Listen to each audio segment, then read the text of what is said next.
If we were to ask you where was the last independent Greek state in the world, would you believe that the answer was India? Indeed, for a brief period of time, the only part of the Greek-speaking world independent from foreign rule was a small enclave in East Punjab. This diminished rump state was once part of a much greater Hellenic presence that spanned across modern-day Afghanistan, Uzbekistan, Tajikistan, Pakistan, and India. To find out how this came to be, we must start from the beginning. In this video, we will explore the 2-century-long history of the Greco-Bactrian kingdom and its cultural legacy. In the year 334 BC, Alexander the Great began an unprecedented war of conquest across the known world. Alexander and his army of veteran Macedonians pushed their way through the entirety of the Achaemenid Empire and then further east. Many Greek cities were founded in his wake, establishing the Greek people as the ruling elite across the new Macedonian Empire. This empire's eastern borders reached the Punjab in the south and the Fergana Valley in the north. The city of Alexandria Escate was established there, its name literally meaning Alexandria the furthest. Upon Alexander's death, his generals carved up the conquered territories amongst themselves. The Ptolemaic dynasty rose in Egypt and the Levant, while the Seleucids ruled over the former territories of the Achaemenid Empire throughout Asia Minor, Iran, and parts of Central Asia. The Seleucids ruled over a vast territory across many different people groups, languages, and religions. They spent much of their history feuding with the Ptolemies over the Syrian borderlands. The Seleucids owed the success of their empire to their adoption of the Achaemenid Persian administrative bureaucracy.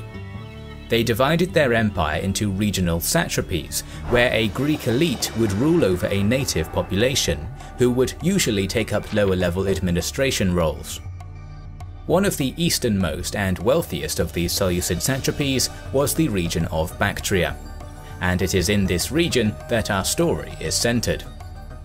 Bactria was always a rugged, harsh borderland.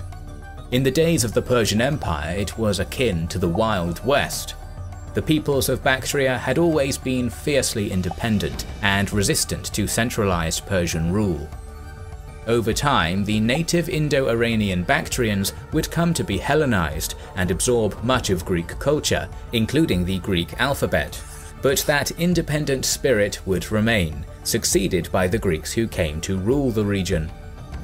When Alexander originally reached Bactria with his army in 329 BC, he founded 8 cities in the area. However, there were already many Greeks there when he arrived. Remarkably, Bactria, a region on the edge of the Hellenic known world, had more Greeks than many regions much closer to the Greek mainland. This was likely a practice adopted by the Achaemenid rulers, who in centuries prior had deported Ionian and North African Greeks who dissented against their rule. The reign of King Darius I saw an entire city of Greeks in Barca, Cyrenaica, deported due to their refusal to surrender accused assassins within their walls. Xerxes I had exiled the Branchidae, priests of the Spring of Didyma in Ionia. Over centuries of Persian rule, various Greek groups had found themselves in this rugged borderland. As a result, there was a distinct, independent Hellenic identity in Bactria, separate from the Seleucid conscience. By the year 250 BC, the ruler of the Seleucid satrap of Bactria, Diodotus, officially seceded from the Seleucid Empire, and proclaimed himself King Diodotus I of the Greco-Bactrian kingdom. The motivation behind this secession remains unclear. Diodotus may have seen his opportunity after the Seleucid Empire was thoroughly weakened by the Third Syrian War with the Ptolemaic kingdom. He also took the title Soter, which means saviour. It is believed that he acquired this title after driving the Parthians, led by King Arcases, out of Bactria. Nevertheless, it is important to remember that during Seleucid rule, there had always been a distinct Greco-Bactrian identity, enabling their rebellion. For the time being, the Seleucids were unable to reconquer their eastern satrapies as they were tied up in a bitter struggle with the Ptolemies. This gave the newly founded Greco-Bactrian kingdom time to establish its borders. Around 230 BC, Diodotus's son, Diodotus II, was overthrown internally by Euthydemus, who previously had been the Seleucid satrap of Sogdia.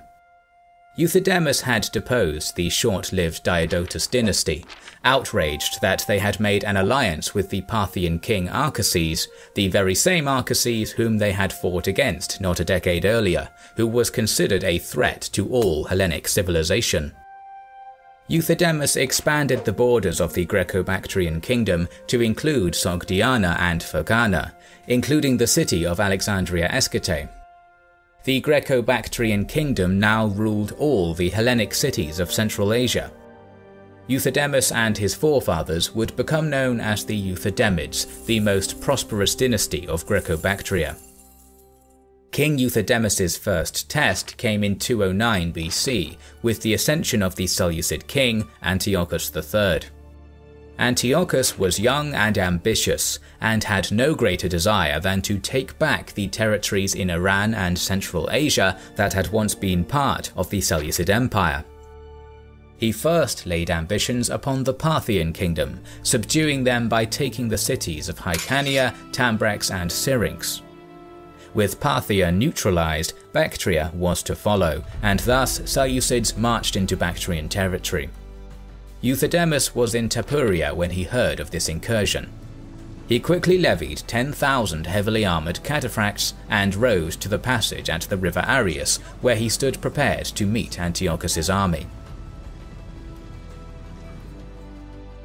According to his intel, Antiochus knew that Euthydemus and his 10,000 cataphracts only guarded the river passage by day, and at night retreated to a nearby walled settlement. So, on the second day of marching, Antiochus left part of his army behind and sneaked across the Arius River with 2,000 veteran cavalry and 10,000 peltast infantry under the cover of night.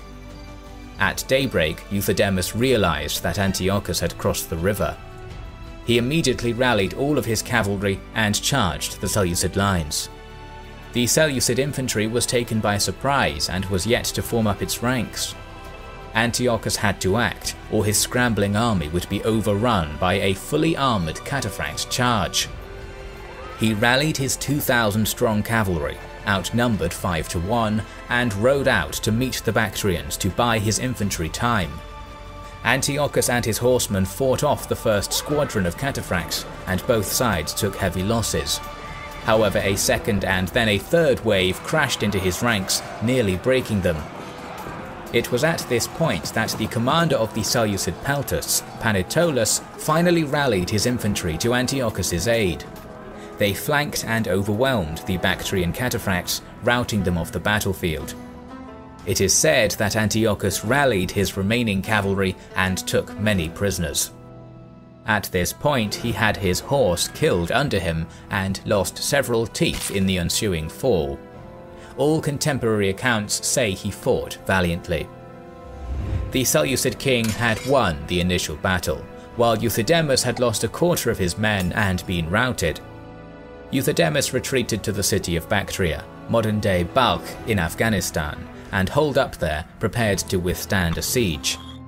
Indeed, Antiochus III arrived at the walls of Balkh and besieged it.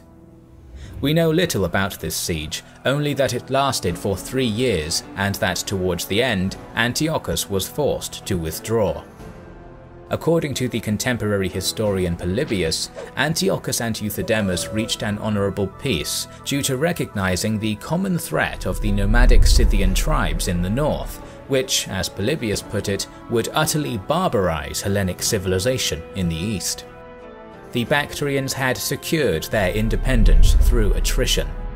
An honourable peace between Euthydemus and Antiochus was signed, in which Euthydemus paid Antiochus a number of war elephants as tribute, while Antiochus promised his daughter's hand in marriage to Euthydemus's son, Demetrius, and recognized Euthydemus as a rightful king.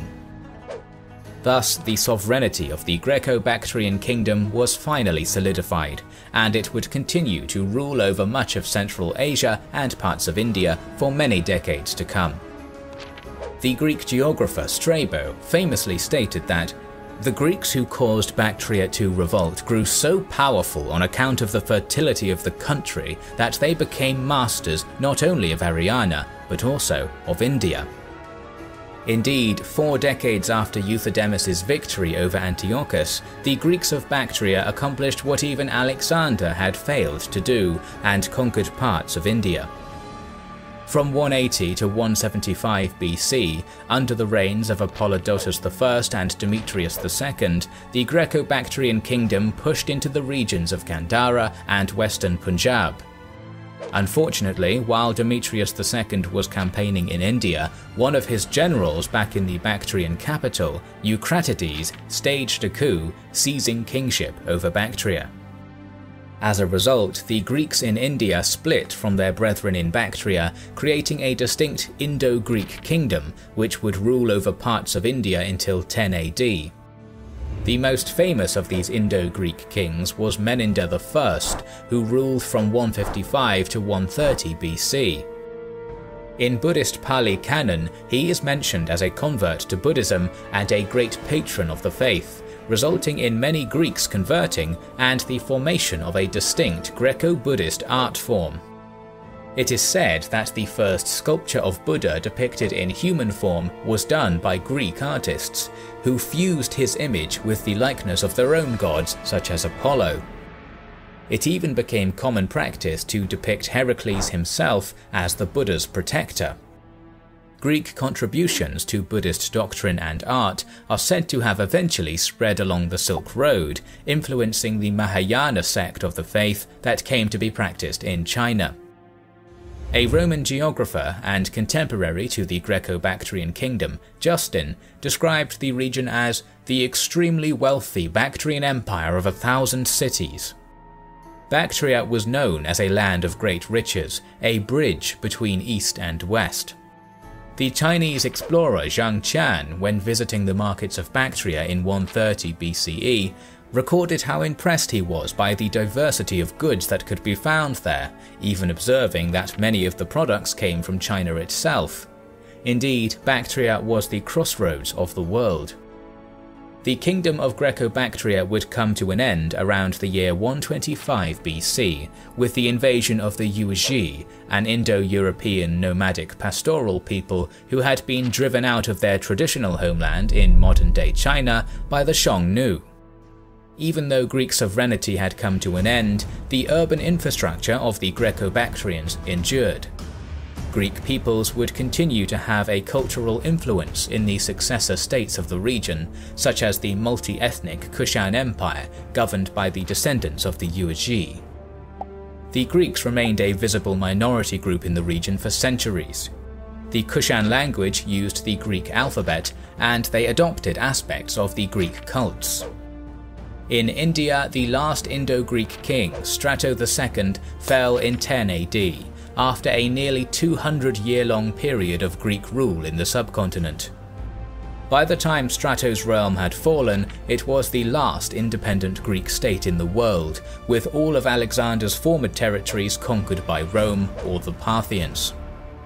The Greek presence on the edge of the known world at the time may have been a relatively short one in the grand scheme of things, but their coins, artworks and ruins are dotted across Afghanistan, Uzbekistan and India to this day.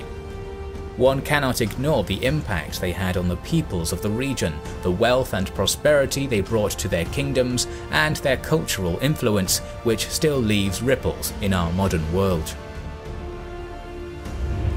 Thank you for watching our video on the Greek states of Central Asia and India. We will continue with this topic, so make sure you are subscribed to our channel and have pressed the bell button. We would like to express our gratitude to our Patreon supporters and channel members who make the creation of our videos possible. Now you can also support us by buying our merchandise via the link in the description. This is the Kings and Generals channel, and we will catch you on the next one.